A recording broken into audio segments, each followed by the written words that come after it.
Fala pessoal, tudo certo? Aqui é o Wanderlei Jr. Tô vindo aqui para trazer a sexta parte da saga Batman The Killing Time. Lembrando que, como eu disse, essa é a sexta parte. Então, todas as outras partes já estão lá no canal disponíveis para assistir, tá? E se você gosta muito de HQ, se você tem um amigo que gosta muito de HQ, manda para ele. Lá que você vai ver que história sensacional. Se inscreve, aperta o sininho e deixa aqui o seu comentário. Diz pra gente se tá bom, quais as próximas sagas vocês querem ver. Então vamos lá, vamos pro vídeo.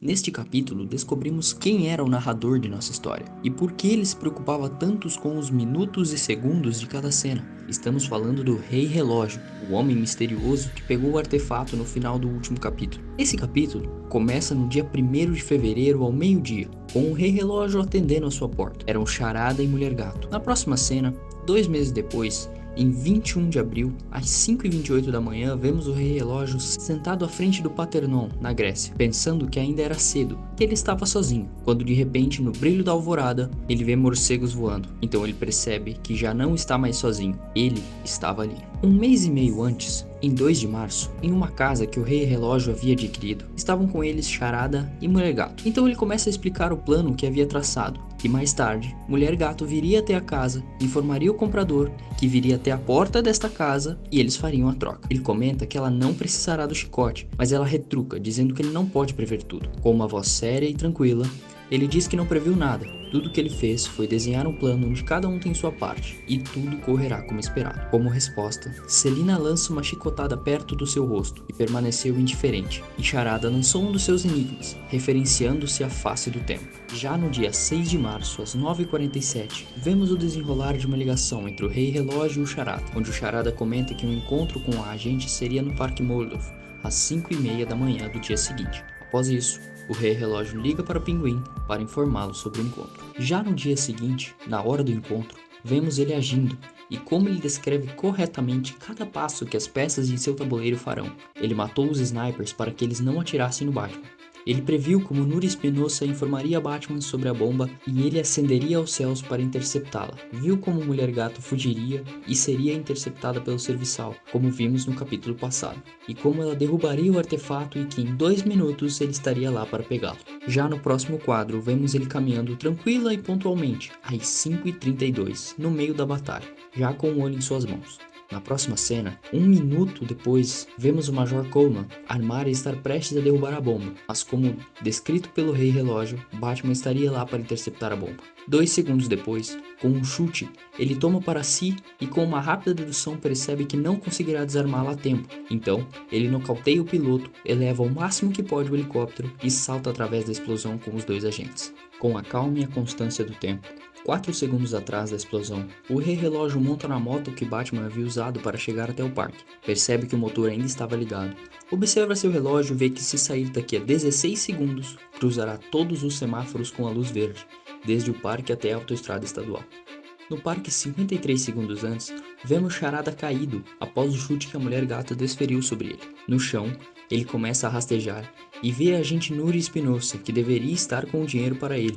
Como ele vê que a maleta estava vazia, ele pega a arma enquanto ela se pergunta o que está acontecendo e por que a bomba não havia sido solta. Pelas costas, Charada dispara.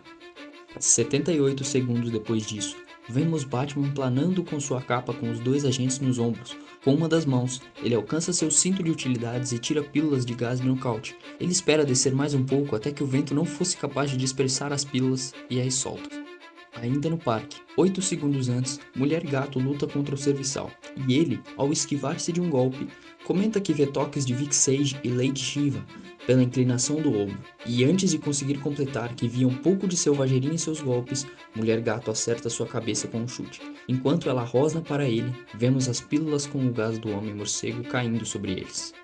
9 minutos depois, quando os gritos cessaram e o gás se dissipou, vemos centenas de homens e mulheres deitados no parque. Alguns dormiam pelo efeito do gás, outros estavam mortos. Batman passou por cada pessoa, ajudando como podia. Ele salvou alguns, mas não muitos. Mais tarde, às 5h51, os machucados haviam sido levados do parque. Mulher Gato, Charada, Serviçal e Pinguim já haviam ido, assim como o Olho. Tudo o que restou havia sido morte e o Batman. 8 meses após os fatos anteriores, Na loja de penhores do Nat, uma mulher olha para o olho de Deus. Nat comenta que ele comprou isso de uma aeromoça. Ele pagou um bom preço, porque parecia velho, mas ele sabia que poderia ser uma relíquia ou um lixo qualquer. A mulher responde que dinheiro para ela não é problema e que irá comprar.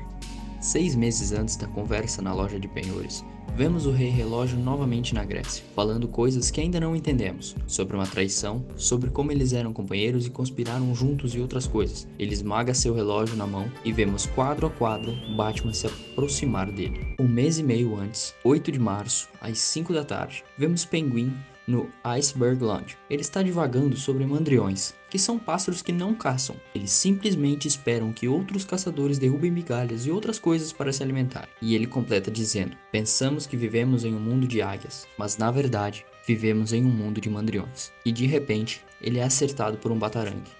Em 11 de abril, vemos a agente Núria Espinosa em uma fisioterapia se recuperando da lesão cerebral causada pelo tiro do Charada. Os médicos estão assustados com a velocidade da recuperação e acham que o ódio que ela nutre pode ser a causa motriz. Ela está com a voz debilitada, mas muito zangada ela xinga e repete a palavra Batman. No dia 8 de abril, 1h43 da manhã, na Casbah de Marrocos, Charada e Mulher Gato conversam. Charada está muito irritado com Celina, pois ela o traiu. Ela tenta se safar, dizendo ironicamente que ele só era fiel às suas charadas, e ela gostava de gatos. Ou seja, que os dois eram loucos, e completa dizendo que não vale a pena discutir sobre isso, mas sim pensar em uma maneira de resolverem a situação, pois o Batman estava à procura deles. Ao dizer isso, Charada diz que o Batman já estava ali, e vemos a silhueta imponente do Homem-Morcego atrás dela. No quadro seguinte, vemos que quem trouxe o Homem-Morcego ali foi o Charada, somente para se vingar da Mulher Gato. Ela diz que vai arrancar a língua dele e vai para cima do Charada. Uma semana depois, no dia 17 de abril, no Palácio de Ra's Ghul, Batman vai até lá para perguntar sobre o paradeiro do serviçal.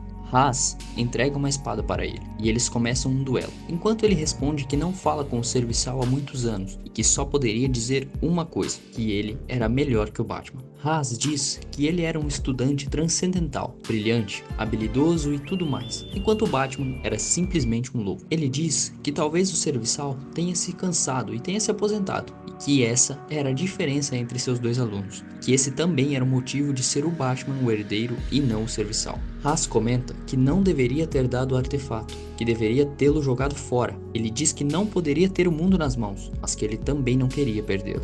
4 dias depois, Batman se senta ao lado do Rei Relógio e ele diz que o plano não era deles, provavelmente se referindo a Mulher Gato e Charada, e que eles plantaram suas próprias armadilhas, mas Batman o responde severamente e ele sabia que era ele, que o plano era dele desde o início e que eles acabaram ali agora, com 137 pessoas mortas, e ele ainda completa acusando que tudo isso foi para que o Rei Relógio pudesse segurar o mundo por um mês, e ele responde que ele não, e ele nunca segurou o mundo. Essa expressão de segurar o mundo é utilizada para definir aquele que detém o poder do olho, provavelmente somente quando o poder é utilizado. No ano 404 a.C., vemos uma alta sacerdotisa com uma lâmina nas mãos, no Paternon, templo de Atena, falando sobre como aquele lugar tinha sido palco de inúmeras gerações de mulheres a louvar a deusa e outras coisas. Ela contempla no chão a máscara de um ator que teria interpretado Penteus, rei de Tebas, e com a lâmina vemos que ela quebra a máscara a fim de arrancar o artefato, que era o olho.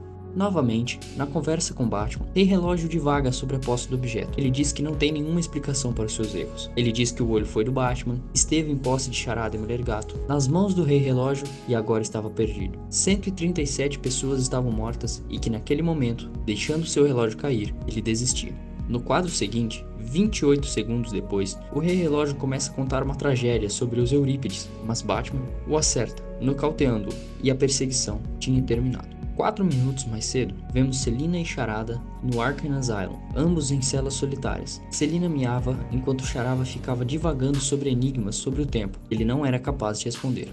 Um mês antes, às 3h19, vemos o Rei Relógio em um avião, segurando o artefato. Uma aeromoça pergunta o que seria aquilo. Ele diz que não é nada, somente algo para passar o tempo. E esse foi mais um episódio do Batman The Killing Time. Lembrando que a gente não tem só essa série aqui no canal, tá? Se vocês entrarem lá, vocês vão ver que a gente já tem vídeo sobre o Hulk, 2 vídeos sobre o X-Men, 1 vídeo sobre o Conan e muita coisa a gente ainda vai estar inserindo aqui, tá? Ao longo das semanas. Se inscreve, dá um like, ativa o sininho e manda pra alguém que você sabe que gosta de HQ, tá certo? Valeu, até mais, pessoal!